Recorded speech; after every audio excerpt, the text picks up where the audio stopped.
여러분 반갑습니다. 오늘은 하우스 리더십 학교 새로운 책 리더십 in turbulent time, 즉 혼돈의 시대에 있어서의 리더라는 도리스 컨스 굿윈 이라는 분의 책을 중심으로 리더십에 관한 내용들을 미국의 주요한 대통령들 에브라함 링컨과 시어도 루즈벨트, 프랭클린 루즈벨트, 린든 존스 이 4명의 대통령에 관한 삶과 그들의 어떤 정치적 모습들을 비교해 보면서 정치적인 리더십의 성장과 또한 그것의 나타남을 함께 살펴보는 그러한 시간을 가지고자 합니다. 오늘 첫 번째 다룰 인물은 에이브라함 링컨 대통령이 되겠습니다.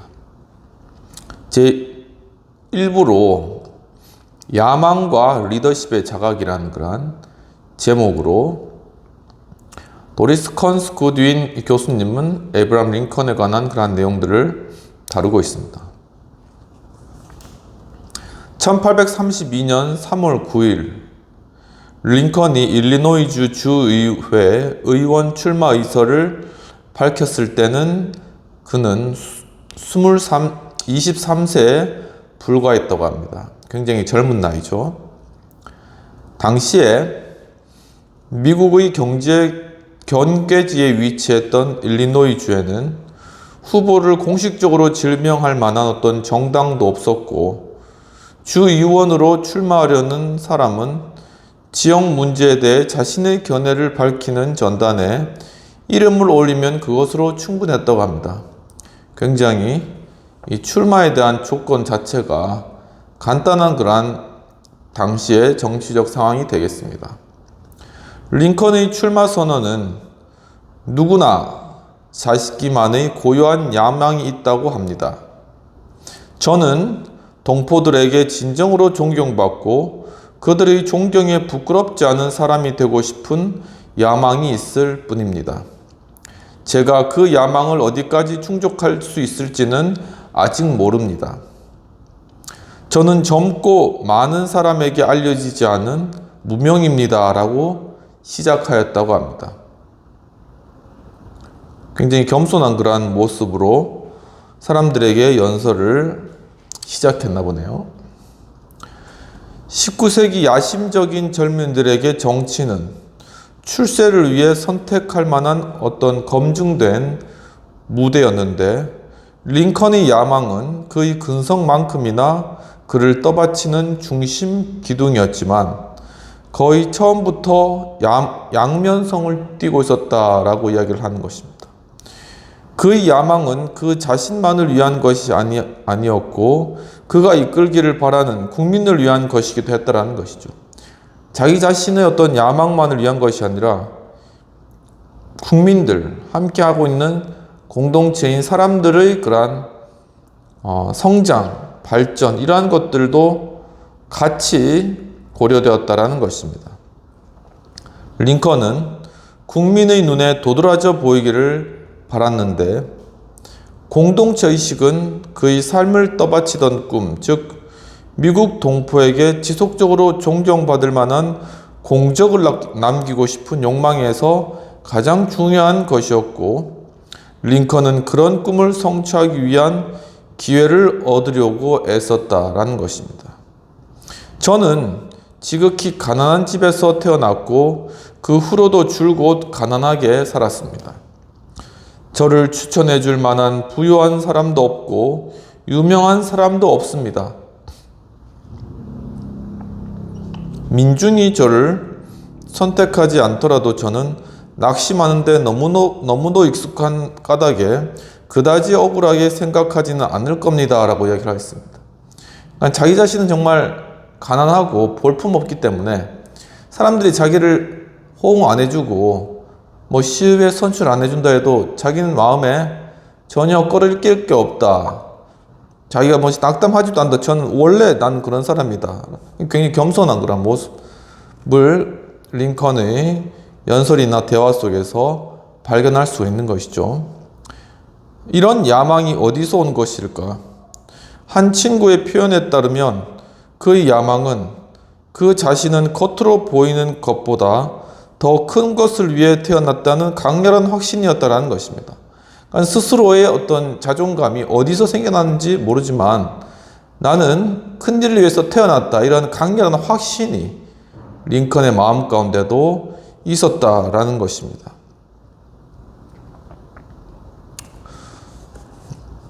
훗날 초창기를 설명해 달라는 요청을 받았을 때 링컨은 자신의 이야기는 가난의 연대기라는 간단한 한 문장으로 압축될 수 있다라고 대답했다고 합니다.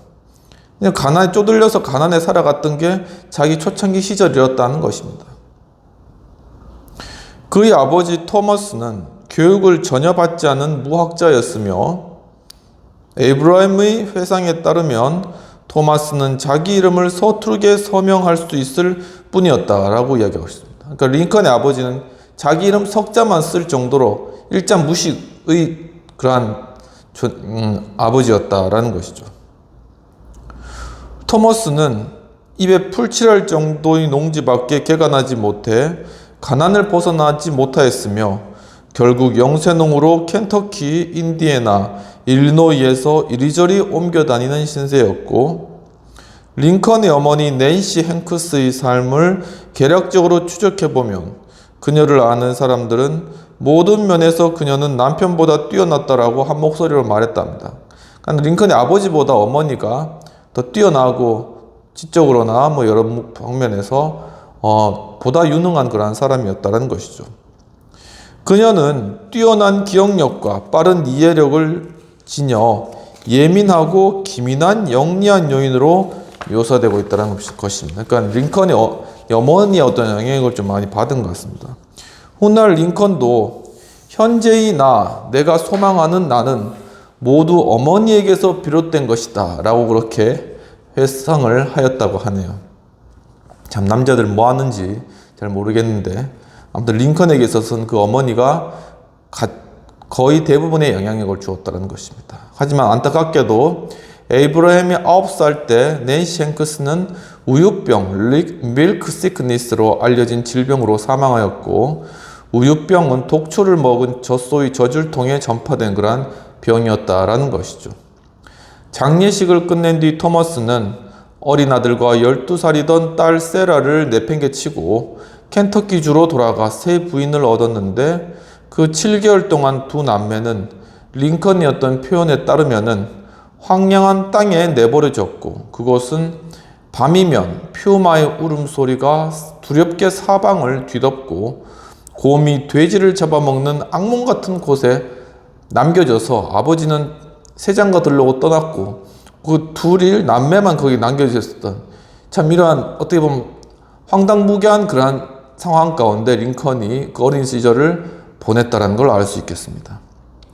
토마스를 따라온 에브럼의 새 어머니 세라 부시 존스턴은 아이들이 더러운 누더기를 걸친 채 들짐승처럼 살아가는 걸 보고 망연자실할 수밖에 없었고, 오두막은 마루판도 번듯한 문도 없고 가구도 거의 없다시피 했고 침대도 없었지만 침구도 부족했는데, 세라는 집마차에 싣고 온 물건들로 아늑하고 포근한 가정을 만들어 갔다는 것이죠. 그러니까 좀 새로운 그 어머니는 상당히 가정적이고 참 링컨에게 대해서 우호적인 그러한 어머니였다, 새어머니였다라는 걸 알 수 있겠습니다. 마루판이 놓였고 문과 창문도 설치됐으며 세라는 아이들을 위한 옷도 직접 지었는데, 그처럼 황량한 곳에서 어떻게 링컨은 원대하고 환상적인 야망, 즉 자신이 더 고결하고 더 나은 것을 위해 탄생한 존재라는 믿음을 키우고 유지할 수 있었을까? 정말 환경이 척박한데 그 오두막에 변변치 않은 그러한 친구도 없고 제대로 된 그러한 가구도 없고 이런 상황 가운데, 열악한 상황 가운데 살아갔던 링컨이 자신의 꿈과 야망을 잃지 않고 계속 유지할 수 있었던 과연 그런 비결은 무엇일까? 그런 것이 의문으로 제기되는 것이죠. 링컨이 야망을 키운 도약대는 자신이 남다른 지능과 탐구심을 지녔다는 확신을 갖게 된 어린 소년의 시절에서 찾을 수 있다는 것입니다. 켄터키 시골의 초등학교에서 링컨은 7살에 읽기와 쓰기를 배웠다는 것이죠. 당시 학교 친구들의 회상에 따르면은 링컨은 누구보다도 빨리 배웠다고 합니다. 굉장히 똑똑했던 것이죠. 또한 당시 제대로 그 배운 것을 이해할 수 있는 능력을 가지고 있었다는 것입니다. 링컨은 아버지의 밭일을 돕지 않아도 괜찮은 경우에만 이따금 학교에 나왔다는 것, 학교도 제대로 못 나왔다는 것입니다. 이게 아버지 집일을 도와줘야 됐기 때문에. 또한 하지만은 그는 반에서 1등을 독차지했는데 한 친구는 배우지 않아 무지한 우리 중에서 링컨은 누구보다 많이 아는 소년이었더라고 회상했다는 것이죠. 그러니까 이 링컨은 일단 책에 대해 관심이 있고 또한 어떤 지식에 대해서 굉장히 습득력이 빠르고 그것을 마음 가운데 둘 수 있는 그런 어떤 지적 능력이 갖추고 있었다는 걸 알 수 있겠습니다. 링컨이 전기를 쓴 역사학자 데이비드 허버트 도널드도 짧은 학교 생활이었지만 그 안에서 자기에게 필적할 만한 지적 능력을 지닌 사람을 만나지 못한 까닭에 링컨은 확고한 자신감을 얻을 수 있었다라고 이야기하였다라고 합니다. 언젠가 자신의 재능을 최대한 발휘하는 상황에 있게 될 거라는 링컨의 꿈은 확고해지기 시작했다는 것이죠. 언젠가는 내가 가진 이 지적 능력과 이런 것들을 발휘해서 분명히 이 땅 가운데 뭔가 큰일을 할 것이고 사람들에게 복지 혜택을 줄 것이고 이러한 나의 환경과 상황을 뛰어넘어서 분명히 확고한 그러한 위치를 가질 것이다 라는 것에 대한 그러한 굳은 믿음이 있었다는 것입니다.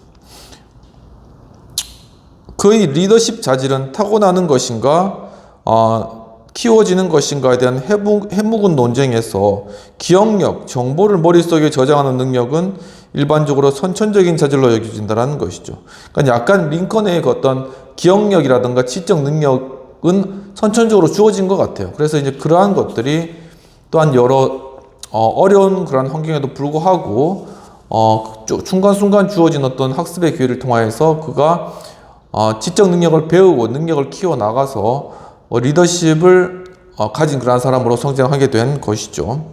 학교에 입학한 첫날부터 친구들은 링컨이 경이로운 기억력에 혀를 내둘렀으며 최고의 기억력, 신묘하기 그지없는 암기력이라고 칭송했다고 합니다. 한 친구가 링컨에게 어떤 자국이 내 머리에 쉽게 찍히고 지워지지 않는 것 같아 내 머리는 그야말로 불가사의야 라고 말했다고 하는데 링컨은 그에게 잘못 알고 있는 것이라며 뛰어난 기억력이 선천적 능력으로 보이지만 실제적으로는 후천적으로 개발한 능력이라고 링컨은 주장하였다라는 것입니다. 그러니까 자기는 원래 머리가 좋은 게 아니라 자기는 되게 노력해서 그렇게 기억력을 키우는 것이다 라고 이야기를 한다는 것이죠. 링컨은 나는 배우는 게 느리고 배운 것을 잊는 것도 느린 사람이다. 내 머리는 강철 조각과 비슷해서 그 위에 자국을 내기가 무척 어렵지만 일단 생긴 자국은 지워내기가 거의 불가능하다라고 말했다고 합니다. 이게 뭡니까 이게? 돌머리. 그러니까 거기서 새기는 건 힘들지만 새겨진 것도 지워지지 않은 그 돌머리라는 것입니다. 굉장히 겸손한 그런 표현이죠.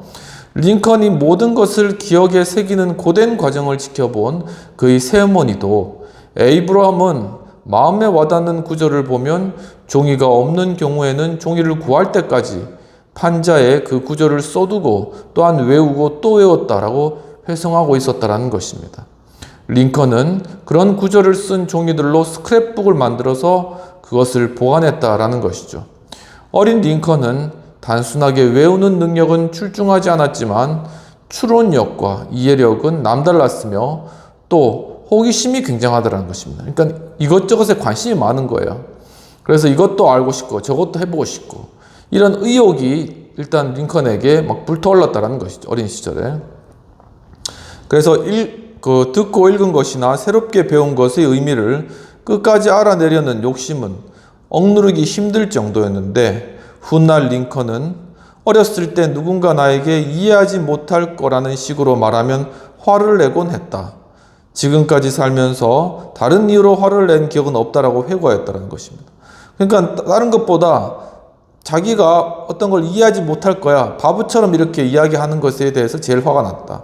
그러니까 뭔가 자신은 지적 능력을 가지고 이해하며 사람들을 위해서 이제 사람들의 가지고 있는 그런 지식과 지혜에 있어서는 첨단을 달려가기를 원한 어떤 그러한 욕망이 있었다는 것이죠.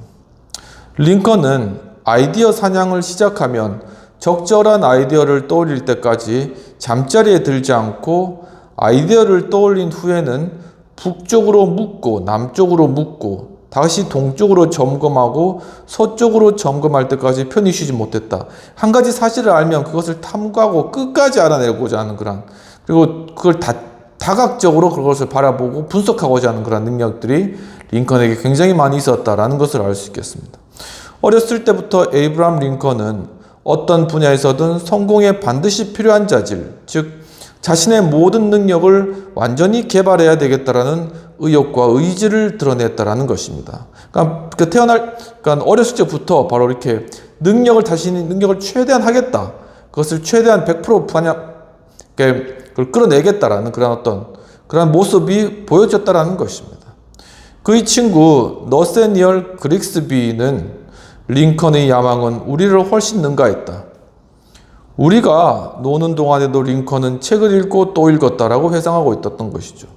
링컨은 알파벳 쓰는 법을 처음 배웠을 때 얼마나 좋았던지 적당한 도구를 찾아내면 어디에서나 철자와 단어와 문장을 끼적거렸다는 것입니다. 그러니까 읽고 보고 쓰는 것에 대해서 굉장히 의욕을 많이 보였다는 걸 알 수 있습니다. 수추로 글자를 끼적였고 먼지 더미와 모래밭과 눈밭 등 선을 그을 수 있는 곳이면 어디에서나 철자와 단어를 쓰는 연습에 골몰했다라고 이야기하고 있습니다. 곧 동네에서 최고의 필가가 됐다라는 것이죠. 그럼 이까지 하고 비평되는 내용들을 한번 살펴보도록 하겠습니다. 필자는, 즉 오늘 교수님께서는 에이브라함 링컨이 어린 시절의 환경과 생각들에 대하여 그의 친구들이나 주변 인물들의 이야기 등 객관적인 자료를 통해서 잘 제시하고 계신 것으로 보여집니다. 또한 링컨이 가정 형편 및 가족 관계에 대한 부분도 상세히 조사하셨으며 또한 링컨의 발언 등을 자세히 살펴 링컨이 자신의 어린 시절에 대해 어떤 시각을 갖게 되었는지 그런 것들을 객관적으로 잘 밝혀내고 계신다고 보여집니다. 그렇다면 토의되는 내용들을 한번 살펴보도록 하겠습니다. 필자는, 이 교수님은 링컨이 그의 환경과는 달리 삶에 대한 높은 기준을 가지고 있었으며 학교 생활을 통하여 자신의 능력에 대해 확신하게 되었다고 하였는데 이같이 개인의 성취나 야망 혹은 정치적 의미를 포함하여서 이러한 것들을 계속 유지하는 방법이 있었다면 하는 것입니다. 그런데 이러한 부분들과 관련해서 제가 좀 생각되는 부분은 뭐냐면은 링컨은 자신의 주지사, 주의원의 선거에서 했던 언급도 그렇지만 자기 자신만을 위해서 자신의 야망이나 그런 것들을 성취하기만을 위해서 이렇게 정치 계통에 뛰어든 것만은 아니라는 것입니다. 그는 항상 공동체적인 그런 마음들을 가지고 사람들을 돕겠다. 내가 가진 지식과 지혜 이런 것들을 가지고 사람들을 돕고 이끌겠다라는 그런 리더십적 마음을 가지고 있었다는 거죠. 이처럼 약간의 이타적인 그런 마음가짐이 링컨의 어린 시절 가운데 발견되어진다는 것입니다. 이와 같이 링컨이 생애를 봤을 때는 사람들에게 어떤 것들을 가르쳐주고 문제를 해결해주고 싶은 거예요.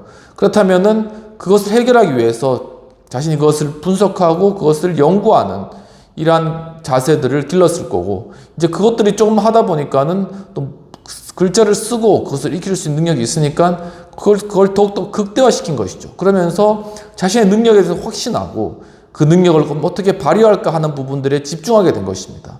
바로 그런 열망이 컸기 때문에 그가 비록 아주 가난하고 또한 어려운 그러한 상황들 가운데 처했다 할지라도 이제 자신의 열망이 꺾이지가 않는 것이죠. 그러니까 그 아버지하고 계속적으로 다투면서 왜 집안일 안 하냐, 농사를 안 돕냐 계속적으로 다투면서 자신의 꿈을 끝까지 펼쳐나갔다라는 것입니다. 바로 이와 같은 끊임없는 열정과 또 타인을 향한 어떻게 보면 박애죠. 타인을 향하고자 하는 이러한 마음들 합쳐져서 환경과 어려움에도 불구하고 그가 이러한 것들을 뚫고 리더십으로 성장할 수 있었던 그러한 확신을 유지할 수 있지 않았을까라는 그런 생각이 드는데 여러분도 한번 링컨이 어떻게 이러한 어려운 환경 가운데서도 그의 자신의 확신과 소신을 잃지 않고 갈 수 있었는지 한번 토의해보고 이야기해보면 좋을 것 같습니다. 그러면 첫 번째 부분 넘어가서 두 번째 부분, 링컨 학창시절 부분들부터 좀 더 다뤄보도록 하겠습니다.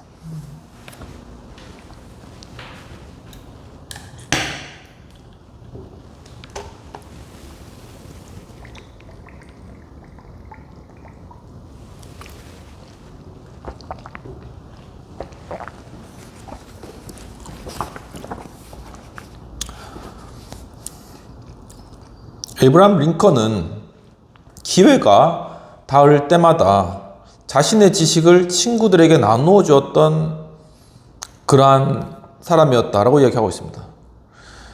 그렇게 그것을 반복하자 링컨은 곧 친구들의 길잡이이자 리더가 된 것이죠. 자연스럽게 그의 삶 가운데 리더십이 배어나왔던 것입니다. 한 친구는 자기에게 천체의 움직임을 설명해 주려고 사서 고생하던 링컨이 크나큰 고통을 회상하며 달이 가라앉는 거라고 믿은 자신의 생각을 바로잡아 주기 위해 움직이는 것은 지구이지 달이 아니라고 끈질기게 설명하던 링컨의 모습이 되게 생생하다고 이야기하고 있습니다. 그러니까 링컨은 사람들에게 알려주고 바르게 고쳐주고 이끌어주고자 하는 그러한 마음이 열망이 컸던 거예요. 그러니까는 그 사람이 달에 대해서 잘못된 정보를 가지고 있으면 이거 아니야 라고 그냥 이야기하고 끝나는 게 아니라 그 사람이 이것을 고칠 때까지 이 마인드, 이 생각을 고칠 때까지 계속적으로 설명을 하고 설득을 하는 것입니다. 그러니까 이게 하나의 리더십이고 정치적인 어떤 그런 역량의 어떤 소질인 것이죠. 그 사람의 생각이 바뀔 때까지. 결국은 어떤 변이업 아니면은 어떤 변화들도 외부적인 것이 바뀌는 것이 아니라 우리의 마음과 어떤 생각이 바뀔 때 진정한 어떤 변화와 변혁이 일어나는 것. 그러니까 링컨은 사람들의 그런 어떤 마음과 생각의 잘못된 부분들을 고치고자 하는 생각이 있었다는 것입니다. 그러니까 결국 이것이 나중에 어떻게 생각해 보면 어떤 남북전쟁과 노예해방 과정에 있어서도 이 흑인과 백인이 동등하다, 그들의 권리도 보장돼야 된다라는 그러한 생각으로 사람들이 기존에 가지고 있었던 어떤 차별적인 생각을 바꾸어주고자 하는 그러한 생각이 열망이 컸던 것이죠. 바로 이러한 것들이 어렸을 때부터 링컨의 하나의 어떤 소질로서 가지고 있었다라는 것을 알 수 있다는 것입니다. 또 다른 친구는 링컨이 학교에 오면 친구들이 그를 빙 둘러싸고 그의 말을 들었다라고 그렇게 회상하는데, 그럼 링컨은 친절하고 재미있게 또한 재치있게 지혜롭게 우리가 제대로 이해하지 못하는 것을 이야기와 격언, 숫자로 설명해 주었다라고 하는 거죠. 그러니까 설명을 잘 해주고 친구들에게 그것을 잘 이해해 주시고 친구들이 그것을 잘 이해하면 그것으로 또한 만족을 얻는 또 그런 스타일의 사람이었다는 것을 알 수 있는 것이죠. 거의 언제나 링컨은 자신이 깨달은 교훈이나 생각을 명확하고 평이한 이야기로 풀어 주었다라고 합니다. 그래서 우리는 그의 설명을 거의 즉각적으로 이해할 수 있었다라고 그 친구들이 나중에 회상에서 이야기하고 있는 것이죠. 요컨대 링컨은 구체적인 사례와 이야기가 최고의 교육수단이라는 것을 일찌감치 알고 있었다는 것이죠. 그렇기 때문에 연설할 때도 어려운 말 안 쓰고 쉬운 말로 간단하게 설명할 수 있는 것으로 사람들을 호소력 있게 끌어당겼다는 것입니다. 링컨은 부분적으로는 아버지를 지켜보며 이야기를 꾸미는 능력을 키워나갔는데, 토마스 링컨 그의 아버지는 글을 읽지도 쓰지도 못했지만 재치가 있었고 또한 흉내내는 능력도 탁월했다고. 사람들 중에 이렇게 사람 흉내를 잘 내는 사람들 있잖아요. 그러니까 굉장히 그 사람이 머리가 좋은 겁니다. 그대로 이야기하면 굉장히 또 재치가 있는 거 있잖아요. 이렇게 그 아버지가 이런 좀 약간 재치가 있었나 봅니다. 또 특이한 이야기를 기억해내는 능력도 남달랐던 거죠. 그러니까 재밌는 이야기를 가지고 와서 그것을 사람들에게 잘 썰어 풀어가지고 사람들을 즐겁게 해주는 이런 거에 만족을 얻는 그런 스타일의 사람이었다는 것을 알 수 있겠습니다. 저녁이면 토마스는 농부와 목수, 옛 컴벨런드 랜드 산길을 따라 지나가던 행상들과 객담을 주고받았으며, 어린 링컨은 구석에 앉아 이야기에 넋을 잃고 어른들이 저녁 내내 떠드는 이야기를 듣고 안 뒤에 밤 시간을 한순간도 허비하지 않고 그것들을 기억하고 이해하려고 애썼다는 것입니다. 그러니까 뭔가 호기심이 큰 거예요. 어른들이 무슨 이야기를 하나 가만히 듣고 난 뒤에 그것을 과연 이게 무슨 말일까 그것을 이해하고 생각하려고 하는 어떤 그러한 호기심 많은 그러한 소년의 모습을 발견할 수 있다는 것이죠. 그렇다고 신비한 어른들의 세계를 단순하고 재미있게 바꿔서 이튿날 친구들을 즐겁게 해주려는 의도는 눈꼽만큼도 없었다라고 하는 것입니다. 링컨은 나무 그루터기에 앉아 그럴듯한 이야기를 재미있게 늘어놓으며 친구들의 마음을 또한 사로잡기도 했는데 오래지 않아 이야기 레퍼토리가 풍부해졌고 이야기를 꾸미는 능력도 점점 커졌다 같다라는 것이죠. 그러니까 말을 많이 하고 그것을 또 가지고 사람들을 즐겁게 하고 그러니까 이런 것들을 링컨이 즐겁게 재미있게 막 했다는 거죠. 이것이 결국 나중에 링컨이 변호사가 되고 사람들을 설득하고 연설하는데 굉장히 많은 도움이 됐겠죠. 한 친구의 회상에 따르면 에이브라함은 10살 때 그 지역에 간헐적으로 찾아 설교하던 침례 교파 순회 전도사들의 몸짓과 어투를 했다는 것입니다. 그러니까 이게 이제 지역이 크니까는 이제 목회자들이 전도사들이 순회 돌면서 이제 설교를 하고 사람들을 가르쳤는데 한번 오면은 그 하는 설교나 이런 모습들을 잘 봤다가 그것을 그대로 따라가지고 아이들에게 보여주면서 이제 그 쇼를 하는 것이죠. 그러니까 사람들이 다 좋아했겠죠. 그래서 전도사의 장황한 설교를 한 단어도 빼놓지 않고 그대로 되풀이했다고 합니다. 머리가 좋았던 것이죠. 머리와 손의 움직임까지 완벽하게 재현하면서 친구들을 아주 즐겁게 해주었고 나이가 들어서는 25km나 떨어진 법원까지 걸어가 형사재판과 계약 분쟁, 유언 소송 등을 지켜보면서 이야기의 레퍼토리를 더해 나갔다는 것입니다. 재판 과정을 역겨울 정도로 또한 자세하게 재현했다. 그러니까 이게 아무튼 이러한 어떤 변호사로서의 자질이 다분하게 나타나는 것이죠. 그래가지고 이야기를 어떻게 잘 꾸미고 또한 그것에 대해서 또 그 재판에도 가서 어떤 피고와 원고사 이야기를 잘 듣고 그것을 그대로 구현하고 거의 이건 살아있는 어떤 법률 교육이지 않습니까? 그것들을 이렇게 했다라는 거죠. 일단 지적 작용에 대해서 굉장히 호기심이 컸던 그런 인물임을 알 수 있습니다. 링컨이 좋아했던 니소 부하가 그랬듯이 그 이야기에도 교훈이 담겨져 있는 경우가 많았는데 하지만 때로는 그 자신이 순전히 재미있게 들어 친구들에게 전해주는 그러한 이야기도 있었으며 링컨의 표정은 평소에 약간 슬픈 분위기를 풍겼지만 이야기를 시작하면 얼굴이 환히 밝아지고 매혹적인 미소까지 띄었다는 것입니다. 링컨의 삶이 힘들었기 때문에 굉장히 어떻게 보면 침울하고 우울한 그런 환경들이었어요. 그러니까 거기에 당연히 영향을 받을 수밖에 없었죠. 자기 아버지도 일자무식에 어떤 희망이 보이지 않아. 그러니까 계속 농사만 농사 짓는다고 해서 그 희망이 보이지 않는 건 아니지만은 그냥 그 가난에 쩌들은 어떤 그런 상황이 있었는데 하지만은 그렇기 때문에 링컨도 별로 이제 막 밝고 막 이런 막 활기찬 이런 것보다는 좀 그러한 분위기에 있었죠. 하지만 그는 이러한 상황들을 이야기를 통해서 사람들에게 재미있게 해주면서 스스로도 만족을 얻고 그러면서 자신의 환경의 어려움을 이렇게 극복해 나가는 이러한 방법을 그가 터득했다는 것이 굉장히 중요한 것이 이것을 스스로 터득해 나가는 이러한 자신의 어떤 어려운 처지를 스스로 터득하고 자신을 탈출시킬 수 있는 이러한 하나의 방법을 스스로 터득했다는 것은 굉장히 커다란 그의 자산이었다라는 것입니다. 그리고 또한 이야기를 끝냈을 때는 시원하게 웃었는데 그러면 모두가 따라 웃는 것 이게 딱 상상이 되시죠. 막 이야기하는 맨 끝에는 낄낄낄 하면서 크게 웃으면 사람들이 함께 웃는 아주 긍정적이고 밝은 분위기를 연출했다라는 것입니다. 이게 아주 리더십에서도 밝은 분위기, 즐거운 분위기를 이끌어내는 것이 굉장히 중요한 리더십적인 요소라는 것을 알 수 있는 것입니다.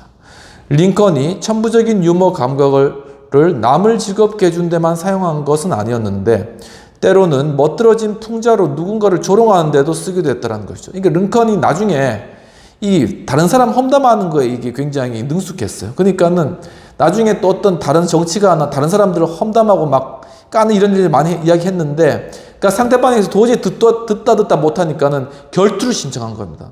그러니까 예전에 이제 서부 영화처럼 두 사람이 총 들고 나가가지고 이제 한둘 세 사람이 싸가지고 먼저 이제 다른 사람 쏘고 하는 사람이 이기는 거잖아요. 이런 식으로 결투까지 올 정도로 다른 사람들이 이렇게 험담하고 이런 것들이 굉장히 자질이 컸다는 거예요. 그러니까 정치적인 그 자질이 굉장히 컸던 것이죠. 이제 보통 이제 우리가 정치 현장 봐서도 서로 막 까고 막 이러잖아요. 근데 무턱대고 그냥 까는 것도 도리어 자기 인격 손상시키고, 그러니까 다른 사람 기분 살짝 나쁘게 하면서 이 수치를 드러내면서 그러면서 이제 막 이렇게 이야기를 통해 가지고 상대방을 이렇게 그 사람이 어떻게 보면 자기를 칭찬하는 것 같지만 아니면 어떻게 자기를 까는 것 같지만 이런 식으로 하면서 이렇게 막 상대방에 대해서 이렇게 하면서 결국 자신의 어떤 표나 어떤 사람들의 호응을 얻어내는 것이죠. 이것을 링컨이 굉장히 잘했다라는 거예요. 이 재질이 어릴 때부터 다분하게 보였다라는 것이죠.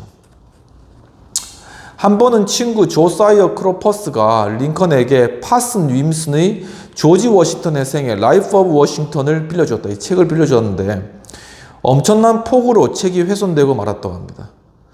크로퍼드는 링컨에게 이틀간 옥수수를 따는 걸로 책값을 대신하라고 이렇게 요청을 했고, 링컨은 이것이 부당한 요구라고 생각했지만 줄기에 껍질 하나도 남기지 않고 모든 옥수수를 말끔하게 따냈다고 합니다. 그러니까 성격이 자체가 이게 한번 하면 확실하게 하는 그런 성격인 것이죠.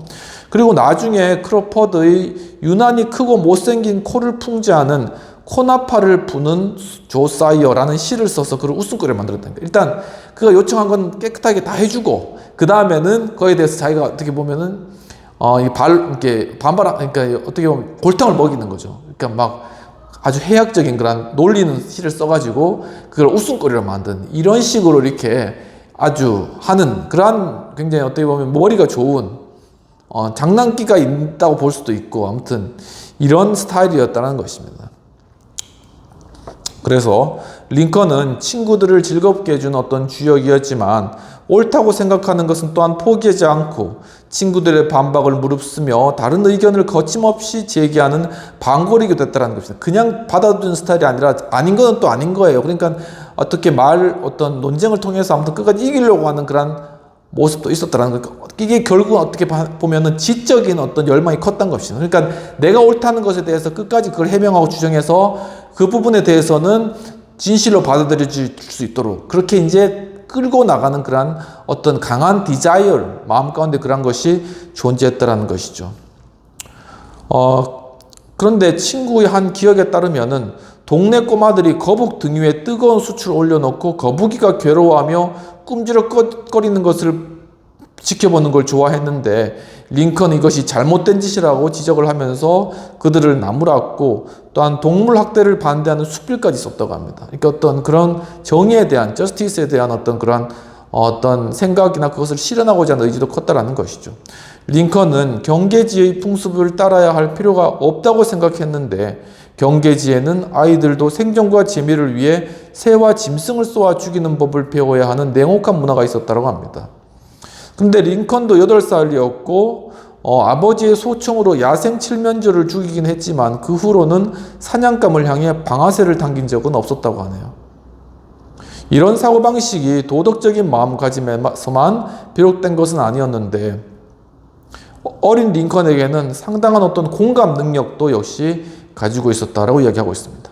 즉 다른 사람의 어떤 상황을 고려하고 그의 감정을 헤아리는 공감 능력이 있었는데 어떤 한 친구의 기억을 예로 한번 들어보자는 거죠. 그러니까 이 공감 능력이 굉장히 중요한 게 뭐냐면은 우리가 계속 배워왔듯이 변혁적 리더십에 있어서 특히 정치적 리더십은 사람들의 어떤 디자이어, 욕구에 대해서 그것을 개발해주고 그들의 어떤 그러한 어떤 디자이어, 욕구를 하나의 기대로 만들고 그것을 하나의 나중에는 어떤 요구사항으로 만들어서 그것을 관철시키는 것이 하나의 정치인의 어떤 그러한 목표구나. 근데 거기서 표면적으로 나타나는 것이 아니라 사람들이 말로는 하지 않지만 그 이면적에 깔려있는 그러한 것들까지 읽을 수 있는 능력이 있어야 된다는 것입니다.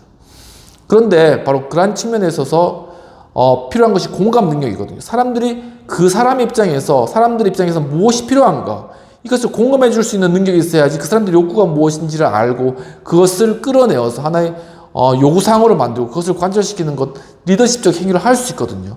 그렇기 때문에 이러한 공감 능력이 필요한데 바로 링컨에게는 이러한 공감 능력이 있었다라는 것이죠. 보면 어느 날 저녁 그와 에이브라함은 집에 돌아가다가 진흙구덩이에 뭔가 엎어져 있는 것을 보았다는 것입니다. 근데 그것은 사람이었다. 것이죠. 곤드레 만드레 취한 사람이었고 내버려 두면 얼어 죽을 것 같았다라는 것입니다. 에이브라임은 그를 일으켜 사촌의 집까지 데려갔고 곧바로 불을 피워 그의 몸을 따뜻하게 덮여주었다는 것이죠. 또 다른 경우를 들고 있는데 링컨이 친구들과 함께 길을 걷다가 늪 같은 수렁에 빠져 허우적대는 그런 돼지를 보게 되었다고 합니다.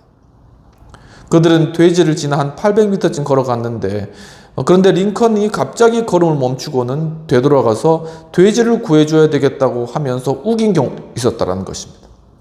왜냐하면 링컨은 이렇게 곤란에 빠진 돼지 생각이 머릿속에 떠나지 않고 계속 800m를 걸어가면서 그 생각을 했다는 것이죠. 이것이 하나의 공감 능력이라는 것입니다. 그것이 결국은 어떤 이타적인 행위고 이 상황들을 자신의 상황으로 받아들이고 그것을 해결하고자 하는 그런 의지가 링컨에게 컸다라는 것을 알 수 있다는 것이죠. 비평이 토의되는 내용들을 살펴보도록 하겠습니다. 이 필자는 교수님은 링컨이 정의감이나 실행 능력에 대해서 어렸을 적에 주변 사람들의 이야기를 통해서 잘 제시하고 보여주고 있습니다. 이 리더십에 있어서 이 내적 정의감이 중요한 이유는 과연 무엇일까 하는 것이 토의되는 질문입니다. 그러니까 리더십에 있어서 이 리더십의 중요한 그러한 측면들이 카리스마적 리더십 이후로 오면서 하나의 어떤 정의, 저스티스 그런 부분을 굉장히 강조하는 방향으로 흘러왔거든요. 그래서 하나의 도덕적 리더십이 하나의 중요한 리더십적인 요소로 들어오게 되는 거예요. 그것이 병역적 리더십이 되는 것인데 하지만 이 병역적 리더십 역시도 또한 어떤 그 병역적 리더십의 요인이 커졌을 때는 어떤 불법적인 행위로 나타나는 그런 경우도 있다는 것입니다. 왜냐하면 리더십 자체가 권력행위이기 때문에 권력행위의 대상은 그 권력행위의 요구사항을 맞추기 위해서 불법적인 행위를 저지르게 된다는 것입니다. 그렇기 때문에 중요한 것은 리더십이 정의감을 가지고 리더십적 행위를 했을 때, 권력 행위를 했을 때 그 파급 효과가 위법으로 나가게 된다면 그것을 차단할 수 있는 그런 능력, 공감할 수 있는 그런 능력이 있어야 되거든요. 그렇기 때문에 기본적으로 이 리더십에게는 정의감이 중요하다는 것입니다. 그렇기 때문에 우리 정치인들에게 있어서도 또 굉장히 중요한 것이 그들이 과연 정의로운가, 불법이나 위법한 사항이 없는가라는 것이 중요한 이유는 그 영향력이 크기 때문에 어떤 불법적인 그런 어떤 요소가 있다면 그것이 확대되어진다는 것이죠. 그러면은 그 한 사람뿐만 아니라 그 영향력을 받은 많은 부분에 있어서 그것이 악영향이 일어난다는 것입니다. 그렇기 때문에 리더십적인 리더십에서 정의감이 중요하고 그 부분에 대해서 도덕적 어떤 리더십적 요소가 계속 강조되는 것이고요. 하지만 이런 부분들도 한계가 있기 때문에 제가 또한 주장하는 부분들은 이것이 하나의 통합적인 리더십으로 아우러져야 된다. 라는 그런 부분들로 주장하고 있는 것이고 그것을 위해서는 하나의 어떤 윤리적인 감각도 있어야 되고 어떤 균형 잡힌 그런 시각도 가지고 있어야 되고 이러한 부분들이 다 두루 갖추어진 그런 리더십이 필요하다라는 그런 생각이 많이 들고 있고 여하튼 이러한 정의감이 이 링컨의 마음 가운데 있었다라는 것입니다. 이 정의감은 결국 또한 어떤 지식에 대한 어떤 갈구에서 파생되었을 수도 있고요. 그러니까 그것을 통해서 글을 읽고 그것을 체득함을 통하여서 자연스럽게 그는 이 정의감이라는 것을 마음 가운데 체득하게 된 것입니다. 그러니까 돌에다가 글자를 새기듯 그렇게 그것이 체득하게 된 것입니다. 그것이 그의 삶에 있어서 이제는 사람들에게 대한 어떤 도움, 술 먹고 이제 거의 동서사 상태에 이르게 된 사람을 건져낸다는 것, 돼지를 건져낸다 이런 도움의 형태로, 박의 형태로 나타나게 되는 이러한 부분들이죠. 이러한 부분들을 이제 링컨의 예를 통해서 우리가 알 수 있듯이 우리가 자라나는 그러한 세대에 있어서도 이러한 부분들을 심어줘야 된다. 이러한 부분들을 잘 갖추게 해야 된다는 것입니다. 왜냐하면 이것이 하나의 작은 어떤 씨앗이 되어서 기초가 되어서 이 아이들이 커서 이제 리더십으로 성장했을 때 바로 중요한 그 리더십이 제대로 된 방향으로 갈 수 있게 하는 중요한 하나의 토대가 되기 때문에 이러한 부분에 대한 하나의 도덕교육, 일종의 도덕교육이고 어떻게 보면 리더십 교육이 될 수도 있겠습니다. 그런 것들이 함께 되어져야 된다. 어떻게 보면은 바로 우리가 도덕 윤리에 관한 그러한 교육이 리더십에 대한 교육과 함께 갔으면 그것이 하나의 시너지 효과가 되어서 아이들에게 좀 더 좋은 교육 효과로 나타나게 되지 않을까라는 것이죠. 그것이 좀 더 이제 실제적인 방법으로는 뭐 국회의사당에 와서 그것을 모습을 본다더라던가 아니면 실제적으로 정치적 행위라던가 법원에 가서 이랬던 것들을 본다더라 이런 것들 체험시켜주면은 마음가운데 점차 정말 좋게 정의감이 이제 스며들게 되는 것입니다. 그렇다면 그 결과 이 아이들이 컸을 때는 보다 더 어떤 리더십의 행위에 따른 그런 부작용들이 많이 줄어들면서 보다 이렇게 공동체가 좀 더 이렇게 정의로운 이런 공동체 모습으로 자라나게 된 어떤 그러한 부분들이 있는 것이죠. 이러한 측면에서 굉장히 중요하다라는 부분들을 많이 생각해 보고, 여러분들도 한번 이러한 리더십에 있어서의 정의감, 이러한 부분들도 한번 생각해 보면 좋을 것 같습니다. 그렇다면은 세 번째 부분, 링컨이 사회 초년생 그러한 내용들을 한번 넘어가 보도록 하겠습니다.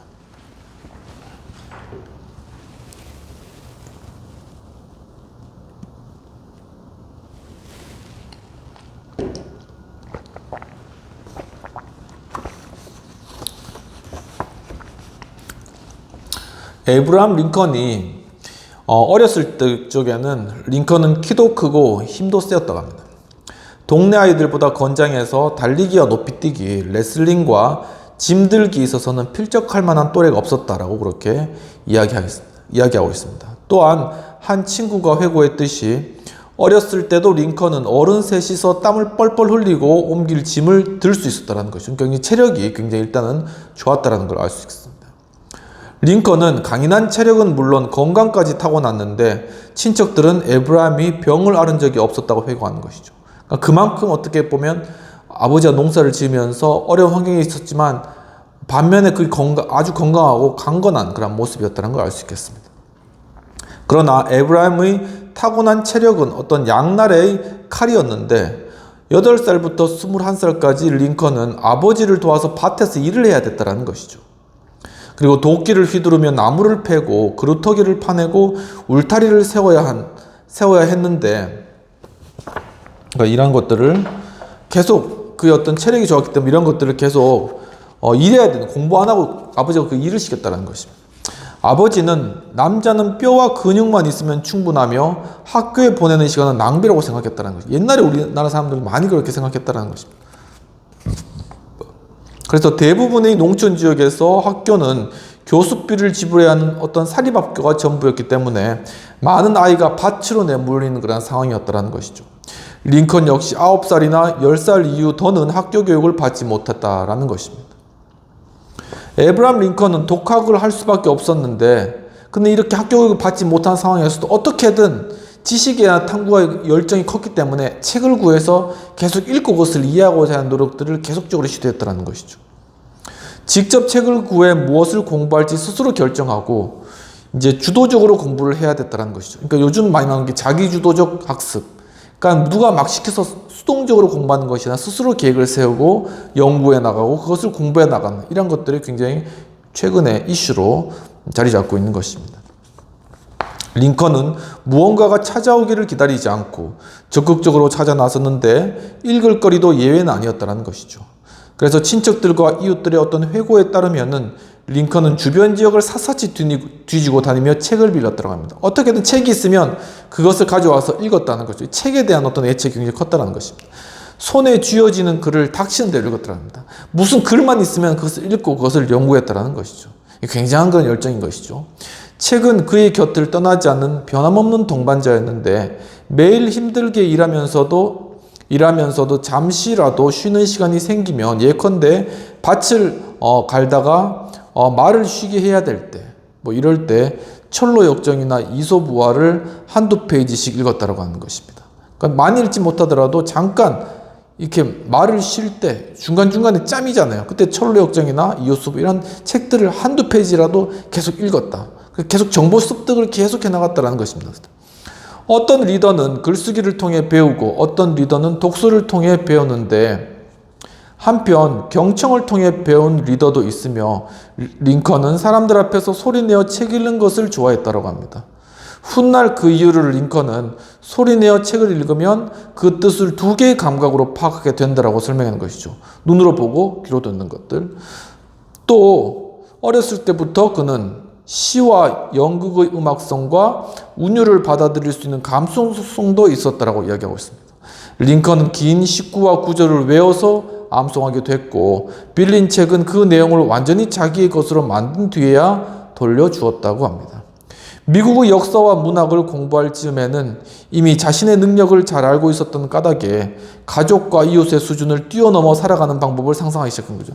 많이 읽고 많이 간접 지식을 쌓고 지식의 세계가 넓어지자 이제는 자신의 가족과 환경을 뛰어넘을 수 있는 그러한 마음, 비전이 넓어진 것이죠. 마인드 자체가 커졌다는 것입니다. 바로 그렇게 그러한 수준까지 이르렀다라는 것입니다. 하지만 그의 아버지는 링컨이 밭에서 책을 읽거나 일꾼들이 아들의 이야기에 한눈 파는 걸 마땅치 않게 생각했다는 것이죠. 그래서 아들을 매섭게 나무랬다는 것입니다. 심지어 에브라함의 책을 찢고 이를 게을리했다는 이유로 그를 채찍질하기도 했다는 것이죠.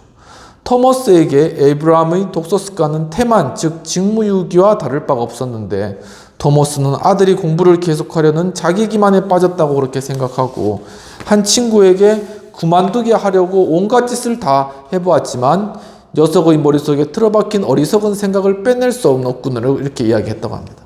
그러니까는 아버지는 이제 그냥 집에서 일하기만 바랐던 거예요. 하지만 링컨은 어떻게든 치열하게 공부하고 뛰어넘으려고 했다는 것이죠. 자신의 어떤 그런 원함에 따라서 그 일들을 이룬 것입니다. 때때로 아버지와의 긴장관계가 견디기 힘들 지경까지 치닫고 그의 원대한 야망과 현실 사이의 간극이 극복하기 힘들 정도로 크게 느껴질 때가 있을 수가 있겠죠. 그의 환경 자체는 가난하고 힘든데 하지만 이 세상 가운데 나아간 이 세상은 자신이 원하는 그런 꿈은 크고 이 간극을 어떻게 메울까? 하나의 이것은 자라는 어떤 이 청년에게는 절망으로 다가올 수도 있었겠죠.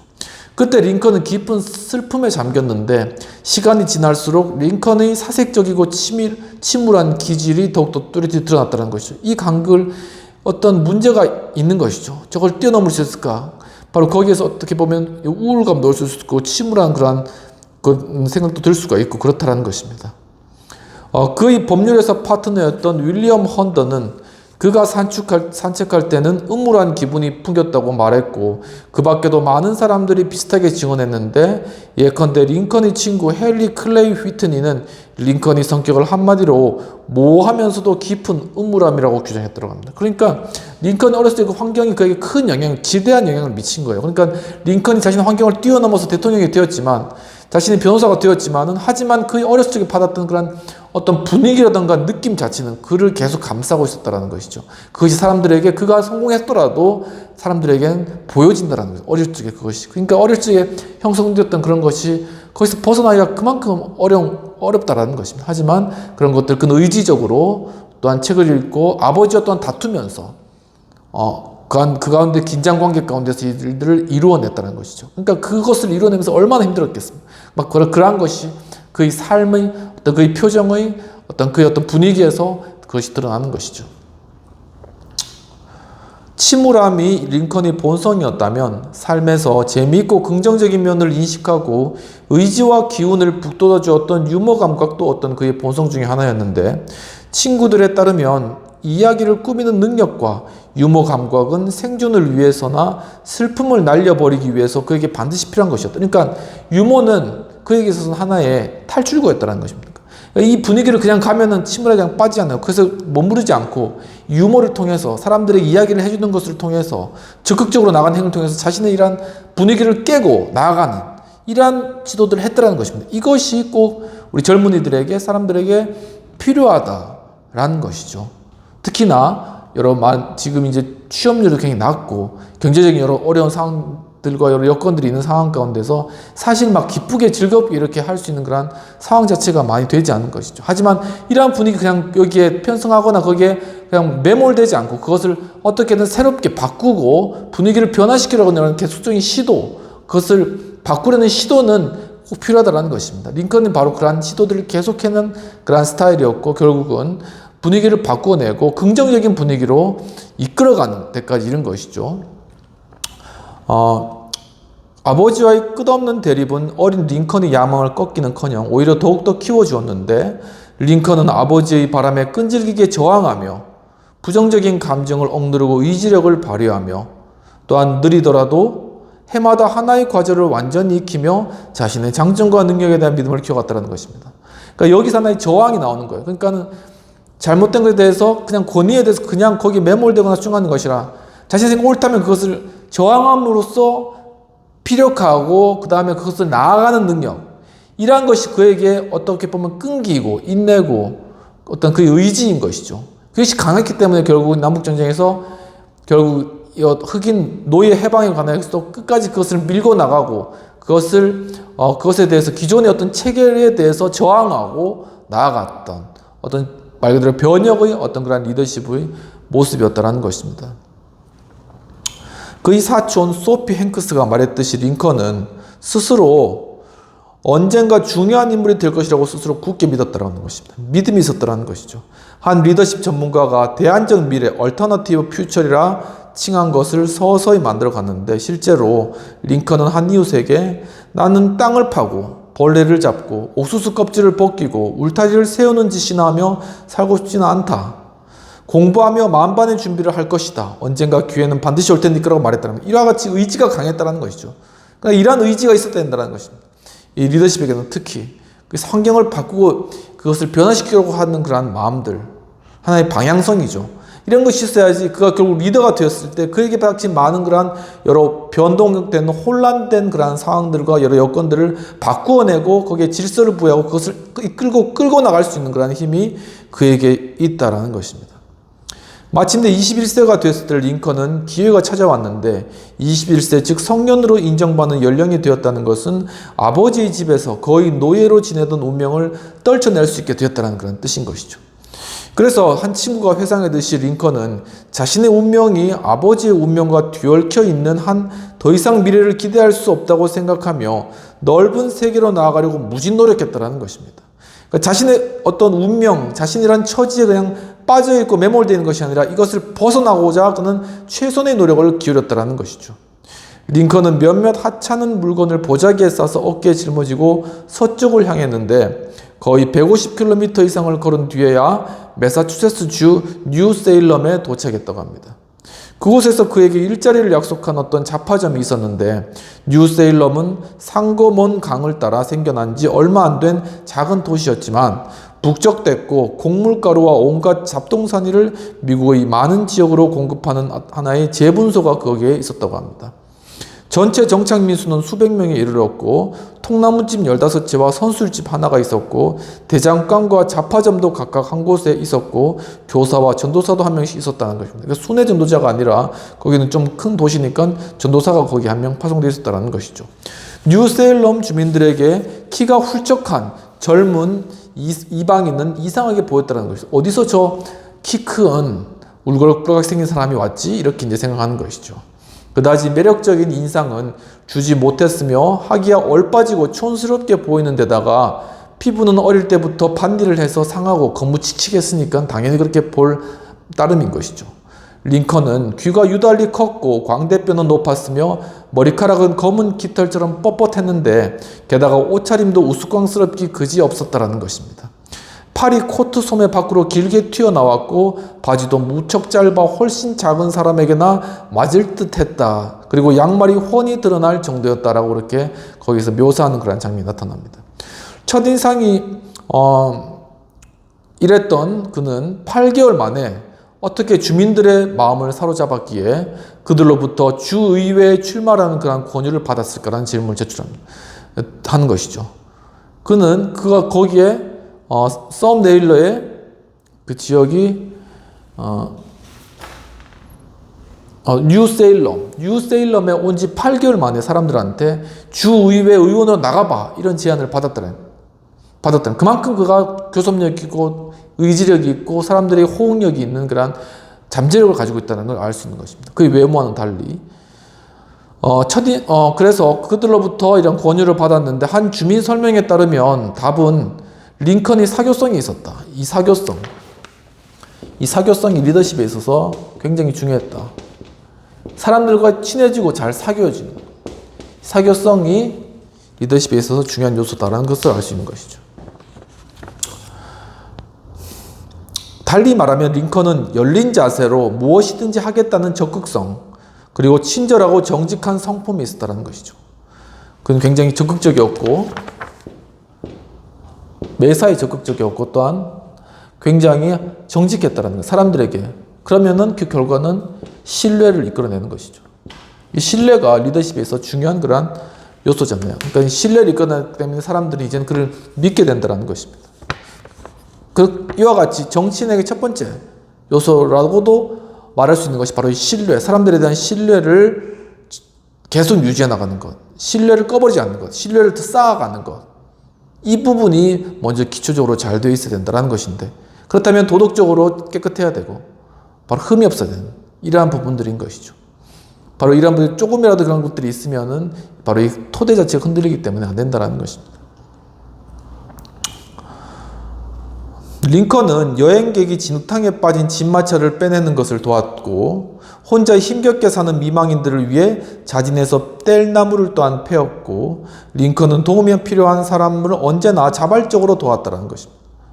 그 작은 마을에서 링컨과 한 번이라도 접촉한 사람은 누구나 그의 친절함과 너그러움과 총명함과 겸손함, 그리고 유머 감각을 거론하며 그를 굉장히 매력적인 사람이라고 칭찬했다는 것이죠. 이처럼 바로 이게 링컨은 굉장히 그 성품상, 겉모습과는 달리 이 성품상 매력적인 그러한 스타일을 가졌기 때문에 그러한 자질들이 결국 나중에 정치적인 그러한 리더십으로 부상하게 된 그러한 계기가 되었다는 것입니다.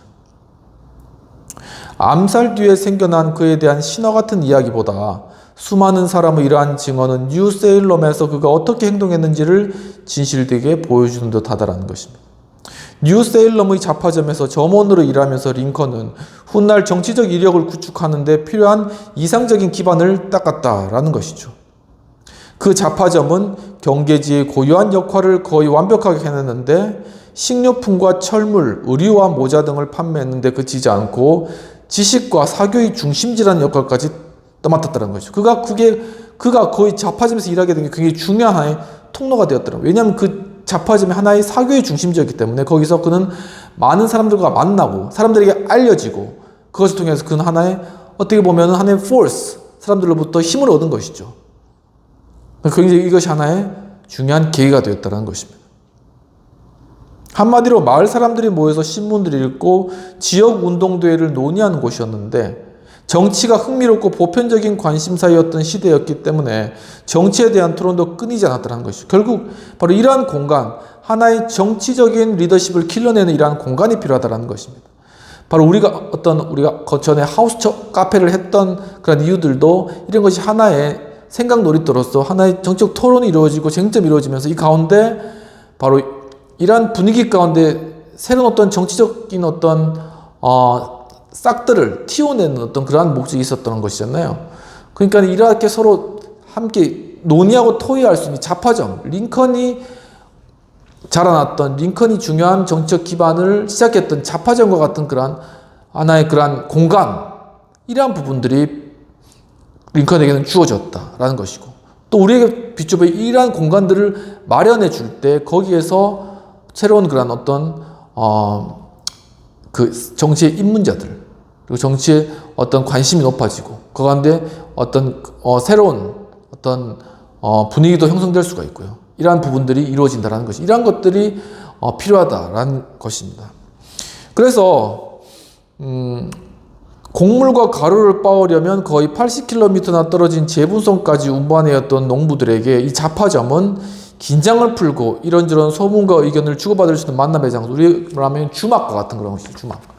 가서 이제 사람들이 여러 사람 모이니까 거기서 별 이야기를 다 하는 거예요. 먹고 하면서, 그래서 팔고 주고 하면서 그 가운데 또 현재 이렇게 되어갔더라, 지금 뭐가 지금 돌아가고 있더라 이야기하면서 이러한 장소죠. 이 가운데서 이제 링컨은 자신의 역량을 마음껏 펼치면서 사람들에게 친절하게 대하고 사람들을 또 어려운 것들을 채워주고, 그러면서 링컨의 그런 이미지가 사람들에게, 많은 사람이 오고 가는 거니까 일단은 많이 잘 인식되면서 이제는 너가 주위에 나가도 되겠어, 이제 이렇게 이야기가 나오는 겁니다. 이러한 어떤 공간이 주어졌다라는 것이죠. 굉장히 그에게는 축복된 그러한 장소였다라는 것입니다. 비평된 내용도 살펴보도록 하겠습니다. 이 필자는 링컨의 삶에서 독서가 중요한 부분을 차지했고, 이것으로 인해 아버지인 토마스와는 다투게 되었으며, 그러나 아버지의 영향권으로 벗어나 보다 나은 삶을 위해 준비한 링컨의 소년과 청년으로 이어지는 그러한 시간을 주변인들의 발언을 통해서 객관적이고 진솔하게 이야기하고 있는 것으로 보여진다라는 것이죠. 이처럼 다양한 그러한 사람들의 주변에 있었던, 링컨 주변의 사람들의 의견들을 통해서 링컨이 소년에서 청년으로 이제 바뀌어지는 그러한 과정들, 그 가운데서 그에게 중요했던 그런 요인들이 무엇이었는지, 그리고 그가 또한 어려운 환경 가운데서 책을 통해서 그 꿈을 키웠고, 그것이 또 때가 되어서 21살이 되었을 때 아버지의 영향으로부터 벗어났고, 그러니까 그 가운데 긴장감이 있었기 때문에 이제 딱 21살이 딱 되었을 때 그게 탁 이제 나간 것이죠. 자신의 세계를 향해서 이제 걸어간 겁니다. 바로 이러한 부분들을 아주 객관적이고 진솔하게 이야기해 주고 있는 것으로 보여집니다. 그러면 토의되는 내용은 링컨과 같이 자신의 배경과 환경을 뛰어넘어 자신을 향상시키고자 하는 믿음과 확신이 리더십으로 성장하는 데 중요한 요소라고 생각하는지 그 이유는 무엇인가라는 것입니다. 아까 전에 말씀드렸듯이 자신의 환경, 여건들이 어렵고 힘들수록 이런 것이 부정적인 효과로 그에게 당연히 주는 것이겠죠. 그래서 링컨도 바로 그 어렸을 때 봤던 그러한 것들이 그가 대통령이 되어서도 주변 사람들에게 그러한 어떤 영향력으로 그 주변에 링컨에 대한 이미지로 많이 남아있는 것이고요.